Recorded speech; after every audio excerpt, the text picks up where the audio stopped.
D4U news देख रहे तमाम दोस्तों को दीपक भंडारी का नमस्कार। आज के विशेष बुलेटिन में आपका स्वागत है।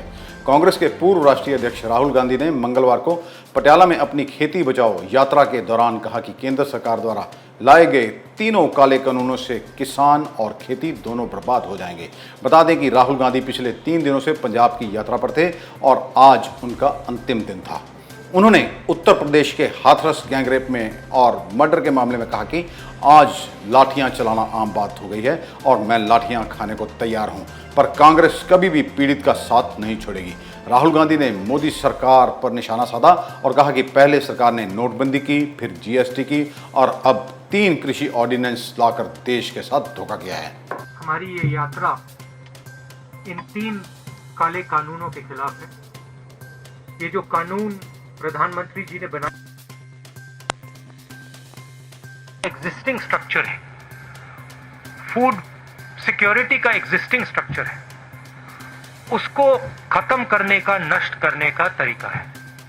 जैसे पहले भाई और बहनों नरेंद्र मोदी जी ने नोटबंदी की, उसके बाद जीएसटी की और कोरोना के समय उन्होंने किसानों को, मजदूरों को, छोटे बिजनेसेस की कोई मदद नहीं की, उसी प्रकार ये भी किसानों पर आक्रमण है और इस आक्रमण को हम रोकेंगे। इन कानून के खिलाफ हम लड़ेंगे। पूरे देश को धकेला जा रहा है, मारा जा रहा है, पीटा जा रहा है। मुझे थोड़ा सा धक्का लग गया तो क्या बड़ी बात है, कोई फर्क नहीं पड़ता। Not big deal. हमारा काम है देश की जनता की रक्षा करना, देश के किसानों के साथ खड़ा होना हमारा काम है। ऐसी सरकार है, अगर हम खड़े होंगे धक्का लगेगा, लाठी लगेगी, ठीक, खा लेंगे लाठी, धक्का खा लेंगे, क्या है। उत्तर प्रदेश के हाथरस गैंग रेप मामले की हाई लेवल जांच के लिए सुप्रीम कोर्ट में आज सुनवाई की गई। Chief justice एस.ए. बोबडे ने कहा कि हाथरस की घटना भयानक और चौंकाने वाली है। कोर्ट ने यूपी सरकार की तरफ से पेश हुए सॉलिसिटर जनरल तुषार मेहता से पूछा कि पीड़िता के परिवार और गवाहों की सुरक्षा के लिए क्या इंतजाम किए गए हैं। सुप्रीम कोर्ट ने यूपी सरकार से 3 सवाल पूछे हैं। पीड़िता का परिवार और गवाहों की सुरक्षा के लिए क्या किया जा रहा है। दूसरा, क्या पीड़िता का परिवार ने वकील चुन लिया है? क्या इलाहाबाद हाई कोर्ट की प्रोसीडिंग से इस केस का दायरा बढ़ सकता है? इससे पहले उत्तर प्रदेश सरकार ने कोर्ट में एक एफिडेविट दिया था और कहा था कि स्वतंत्र और निष्पक्ष जांच कराने के लिए उन्होंने सीबीआई जांच के आदेश दे दिए हैं। सुप्रीम कोर्ट को खुद भी सीबीआई जांच की निगरानी करनी चाहिए। पीड़िता का अंतिम संस्कार रात को इसलिए किया गया क्योंकि दिन में हिंसा भड़कने की आशंका थी। ऐसी इंटेलिजेंस इनपुट मिली थी कि इस मामले को जातिवाद का मुद्दा बनाया जा रहा है और पीड़ित के अंतिम संस्कार में लाखों प्रदर्शनकारी जमा हो सकते हैं। केंद्र सरकार की ओर से लाए गए 3 कृषि ऑर्डिनेंस के विरोध में किसानों की ओर से रेल रोको आंदोलन आज 13वें दिन में दाखिल हो गया है। किसानों के नेता ने राहुल गांधी, आम आदमी पार्टी के भगवंत मान, भाजपा के अश्विनी शर्मा और अकाली दल के सुखबीर सिंह बादल की संयुक्त तौर पर अर्थी जलाई। किसान नेता सरवन सिंह पंधेर का कहना है कि ये राजनीतिक पार्टियां किसानों को बर्बाद करने के लिए पूरी तरह जिम्मेदार हैं। हम लोगों को भी संदेश देना चाहते हैं कि इन पर भरोसा ना करें। जितनी कसूरवार भाजपा है उतनी कसूरवार कांग्रेस भी है। ਸੋ ਜਿਹੜਾ ਸਿਆਸੀ ਕਾਮਾਂ ਰੌਲੀ ਪਾਰੀ ਜਿਵੇਂ ਰਾਹੁਲ ਜੀ ਦਾ ਦੌਰਾ 2-3 ਦਿਨ ਹੋ ਗਏ ਚੱਲਦਿਆਂ, ਅਸੀਂ ਰਾਹੁਲ ਗਾਂਧੀ ਜੀ ਦੀ ਇੱਥੇ ਭਾਜਪਾ ਦੇ ਪੰਜਾਬ ਪ੍ਰਧਾਨ ਭਗਵੰਤ ਮਾਨ, ਸੁਖਬੀਰ ਬਾਦਲ ਦੀ ਸਾਂਝੀ ਅਰਥੀ ਫੂਕੀ ਆ ਵੀ ਲੋਕਾਂ ਦੇ ਵਿੱਚੋਂ ਭਰਮ ਘਟਾਏ ਜਾਣ, ਵੀ ਸਾਰੀਆਂ ਸਿਆਸੀ ਪਾਰਟੀਆਂ ਕਿਤੇ ਅੱਡ-ਅੱਡ ਆ। ਜਿਹੜੀ ਅੱਜ ਨੀਤੀ ਮੋਦੀ ਜੀ ਲਾਗੂ ਕਰ ਰਹੇ, ਕਾਂਗਰਸ ਵੀ ਉਹਦੇ ਲਈ ਉਨੀ ਜ਼ਿੰਮੇਵਾਰ ਰਹੀ ਆ। ਸੋ ਇਸ ਕਰਕੇ ਸਾਰਿਆਂ ਦਾ ਅਰਥੀ ਫੂਕ ਮੁਜ਼ਾਹਰਾ ਕੀਤਾ ਵਾ।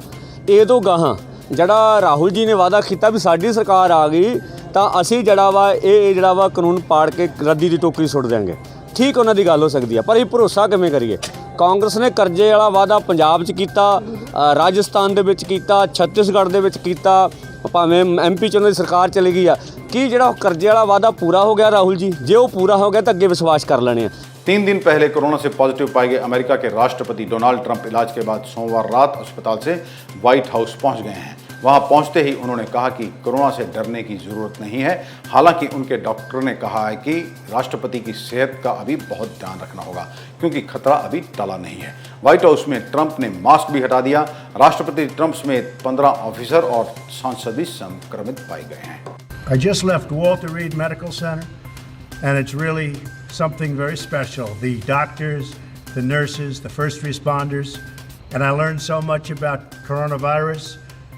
And one thing that's for certain, don't let it dominate you.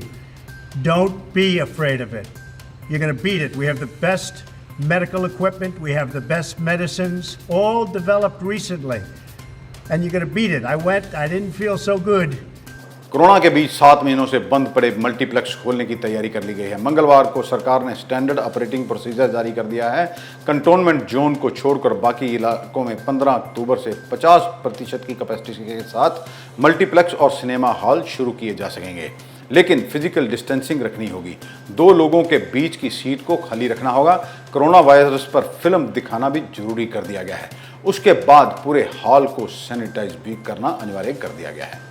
Bhajpa के राष्ट्रीय महासचिव तरुण चुग ने कांग्रेस के पूर्व अध्यक्ष राहुल गांधी की पंजाब यात्रा को फ्लॉप शो बताया और कहा कि कांग्रेस केंद्र सरकार की ओर से लाए गए 3 कृषि ऑर्डिनेंस को लेकर किसानों को गुमराह कर रही है। उन्होंने कहा कि भाजपा किसानों की हितैषी है और कांग्रेस किसानों की दुश्मन। राहुल गांधी पंजाब के अंदर एक राजनीतिक टूरिज्म से आए, बहाना किसान दा होवे, लेकिन मैं पूछना चाहना राहुल गांधी जी, राजनीतिक टूरिज्म करन आए हो, किसी एक किसान दे घर गए हो? ਜਦੋਂ ਦੀ ਤੁਹਾਡੀ ਸਰਕਾਰ 2017 ਦੀ ਬਣੀ ਹੈ, ਲਗਭਗ 400 ਤੋਂ ਜ਼ਿਆਦਾ ਕਿਸਾਨ ਆਤਮ ਹੱਤਿਆ ਕਰ ਚੁੱਕੇ। ਕਿਸੇ ਘਰ ਦਾ ਬੂਹਾ ਖੜਕਾ ਕੇ ਕਿਸਾਨ ਨੂੰ ਪੁੱਛਿਆ ਤੇਰਾ ਦਰਦ ਕੀ ਹੈ? ਕੈਪਟਨ ਅਮਰਿੰਦਰ ਸਿੰਘ ਨੇ ਜਿਹੜਾ ਵਾਅਦਾ ਪੂਰਾ ਕੀਤਾ ਨਹੀਂ, ਔਰ ਨਾਲ ਤੇਰੇ ਘਰ ਦੀ ਸਥਿਤੀ ਕੀ ਹੈ? ਜੇ ਸੱਚਮੁੱਚ ਦਰਦ ਹੁੰਦਾ ਕੈਪਟਨ ਸਾਹਿਬ ਨੂੰ, ਰਾਹੁਲ गांधी जी ਨੂੰ, ਤੇ ਕੈਪਟਨ ਨੂੰ ਆਰਡਰ ਕਰਦੇ, ਕੈਪਟਨ 90,000 ਕਰੋੜ ਦਾ ਕਿਸਾਨੀ ਕਰਜ਼ਾ ਹੁਣੇ ਮਾਫ ਕਰ। क्या पूर्व कैबिनेट मंत्री और तेज तर्रार नेता नवजोत सिंह सिद्धू का अपनी ही पार्टी यानी कांग्रेस से मोह भंग हो गया है? क्योंकि काफ़ी समय से सिद्धू खामोश बैठे हुए थे, लेकिन कांग्रेस के प्रभारी हरीश रावत के कहने पर 4 अक्टूबर को कांग्रेस के पूर्व अध्यक्ष राहुल गांधी की ट्रैक्टर रैली के दौरान उन्हें स्टेज पर देखा गया था। बाकी 2 दिन यानी 5 और 6 अक्टूबर को सिद्धू राहुल गांधी की यात्रा में शामिल नहीं हुए। हर किसी की जुबान पर यही सवाल है कि क्या नवजोत सिंह सिद्धू फिर से कांग्रेस की लीडरशिप से नाराज हो गए हैं? क्या वह कांग्रेस में बने रहेंगे या कोई नई पार्टी तलाशेंगे? वैसे भी कई दूसरी राजनीतिक पार्टियां सिद्धू पर नजर रखे हुए हैं, क्योंकि वर्ष 2022 के होने वाले विधानसभा चुनावों में सिद्धू जहां भी होंगे उस पार्टी का पलड़ा भारी होने की पूर्ण संभावना है। प्रदेश के सेहत मंत्री बलबीर सिंह सिद्धू को भी कोरोना ने घेर लिया है। मंगलवार को उनकी रिपोर्ट पॉजिटिव पाई गई है। उन्होंने खुद को अपने घर में ही क्वारंटाइन कर लिया। उन्होंने कहा कि वह खुद को ठीक महसूस नहीं कर रहे थे, इसीलिए उन्होंने अपना टेस्ट करवाया और रिपोर्ट पॉजिटिव पाई गई। वहीं आज अमृतसर में कोरोना के 99 नए मामले सामने आए हैं। इसके साथ ही अमृतसर में कुल मरीजों की संख्या 10,732 जा पहुंची है। आज कोरोना ने 2 लोगों की जान ले ली है। कोरोना से अभी तक जिले में मरने वालों की संख्या 399 जा पहुंची है। 9,338 लोग ठीक होकर अपने घरों को जा चुके हैं। जिले में अभी भी 995 केस एक्टिव हैं। अब एक नज़र सराफा बाजार पर। गोल्ड लाइव की कीमत आज 50,585 रुपये प्रति 10 ग्राम रही और आरजी गोल्ड की कीमत 51,650 रुपये प्रति 10 ग्राम रही। जीएसटी के साथ गोल्ड प्लेट की कीमत 52,650 रुपये तक रही और गिन्नी की कीमत 40,500 रुपये रही। चांदी लाइव की कीमत 62,000 रुपये प्रति किलोग्राम और जीएसटी समेत चांदी की कीमत 63,000 रुपये 500 ग्राम रही। आज के लिए बस इतना ही। कल आपके समक्ष फिर हाजिर होंगे, तब तक के लिए नमस्कार।